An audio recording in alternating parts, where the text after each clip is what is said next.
So, when I say Scarface, I bet you're picturing Al Pacino, right? That iconic say hello to my little friend moment. But what if I told you that 50 years before that movie, there was another Scarface, a film so wild, so revolutionary, it basically broke Hollywood? Yeah, let's get into it. I'm gonna write my name all over this town with it, in big letters. I mean, that line says it all, doesn't it? It's pure, raw ambition from the original Scarface, Tony Camonte. This wasn't just a line from a character. It was pretty much a declaration of war on movies as they knew them. Just try to imagine this for a second. A movie so intense that the censors literally tried to ban it. Cities were refusing to even show it. It kicked off this huge moral panic that would completely change how movies were made for decades to come. And yeah, that film was Howard Hawks' 1932 masterpiece. Okay, so you gotta remember, this was an era when movies were just figuring out how to use sound. They were just learning to talk. And along comes Scarface, and it just lets out this machine gun scream. It didn't just bend the rules on violence and morality, it blew them to pieces. It basically wrote the playbook for every gangster movie that came after it. So who's the guy at the center of all this chaos?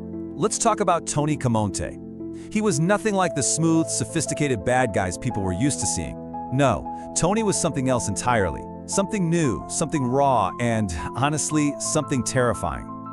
And this is what totally freaked people out at the time. See, back then, villains were, well, they were simple. You had the good guys, you had the bad guys, end of story. You always knew who to boo. But Tony?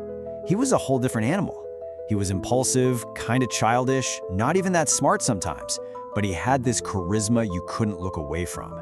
People were watching this, horrified by what he was doing, but they were also kind of fascinated by him. And that kind of moral gray area, nobody had seen anything like it on a movie screen before. Oh, this quote is perfect. It just nails what was so brilliant about Paul Muni's performance.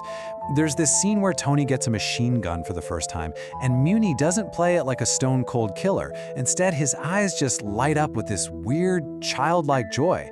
It's this absolute glee he takes in violence that makes the character so deeply unsettling, and you just can't take your eyes off him. Muni's whole approach was just light years ahead of its time. He really dove into this character in a way that feels like an early version of method acting. He wasn't afraid to make Tony seem dumb or clumsy, which, just made his sudden brutality even more shocking. And then, at the end, that transformation from this untouchable kingpin into a whimpering, cornered animal, it's an absolute masterclass. It's no wonder this role made him a huge star. But of course, an amazing character needs an amazing director. And the man behind the camera, Howard Hawks, was a true visionary. He wasn't just filming a movie. He was crafting this dark, stylish, and totally rebellious piece of art. Hawks was an absolute genius when it came to visual storytelling. And he hid this spooky little motif all through the movie. It's a subtle symbol, but once you see it, you can't unsee it. And it basically spells doom for anyone who comes near it. So, what was it? The symbol was the letter X. You see, back in the day, crime scene photos would literally have an X to mark where a body fell, and Hawks put this symbol everywhere. It's in Tony's scar, it's in the shadows cast by a window, it's how bowling pins fall right before a murder. It's everywhere. Every single X is like a little warning from the director, reminding you that death is right around the corner in this world. And Hawks' genius didn't stop there. Sound in movies was brand new, but he just got it. He used real machine guns, firing real bullets to get this incredibly authentic, terrifying sound. He used these deep, dramatic shadows, kind of like those old German expressionist films, to make the whole thing feel like a bad dream. And his editing, fast-paced montages, long, smooth tracking shots, it was stuff nobody was really doing yet. So, you've got this incredibly violent, stylish, and provocative film. You just know it's going to cause some trouble. And that brings us to the real behind-the-scenes drama, the epic showdown between the filmmakers and Hollywood's powerful moral police. Yeah, the Hays Office, the group that basically decided what was moral enough for American audiences, they saw this film and just lost their minds. They thought it made being a gangster look cool. They were convinced Tony Camonte was too charismatic, too exciting, and that he'd make people want to be criminals. So they demanded huge changes to everything from the script to the actual ending of the film. Okay, so this timeline really shows you how crazy this whole battle got. First off, can you believe Ben Hecht wrote this script in just 11 days? Insane. Anyway, after that, it was just over a year of fighting with the censors. Producer Howard Hughes, who was a total maverick, was just like, forget it, and released the movie anyway in a few states. Well, the backlash was massive. So big, in fact, that it led directly to the super strict production code being enforced in 1934. That's the code that basically sanitized Hollywood movies for the next 30 years. Think about that. This one movie was so shocking, it caused the entire system to crack down. Wild. And the biggest fight was over the ending. The censors made Hawks shoot this moral ending where Tony gets captured, put on trial, and then hanged. You know, a very clear crime doesn't pay message. But Hawks' original ending, the one that thankfully survives today, is so much more powerful. Tony isn't brought down by justice. He's gunned down in the gutter like a dog, a pathetic coward whose tough guy act completely disappears. All right, so after all that fighting and all that controversy, what happened?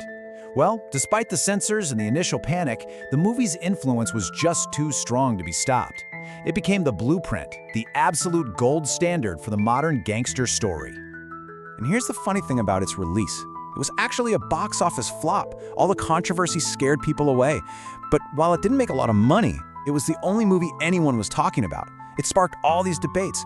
So it might have lost the money game at first, but it was well on its way to winning the cultural war. And here's why it won. I mean, just look at this list. The ambitious immigrant chasing a twisted version of the American dream. The big rise to the top, followed by the paranoid fall from grace. The messy family drama. This isn't just a list of stuff from Scarface. This is the basic DNA of pretty much every great gangster story ever told. Seriously, think about it. The Godfather, Goodfellas, The Sopranos, every single one of them owes a huge debt to the template that was created all the way back in 1932. And of course, there's the iconic 1983 remake with Al Pacino, which is a direct tribute. It's even dedicated to Howard Hawks and the writer, Ben Hecht. In the end, history proved Howard Hawks right. The movie that was once banned and called a moral disgrace was finally recognized for what it always was, a masterpiece.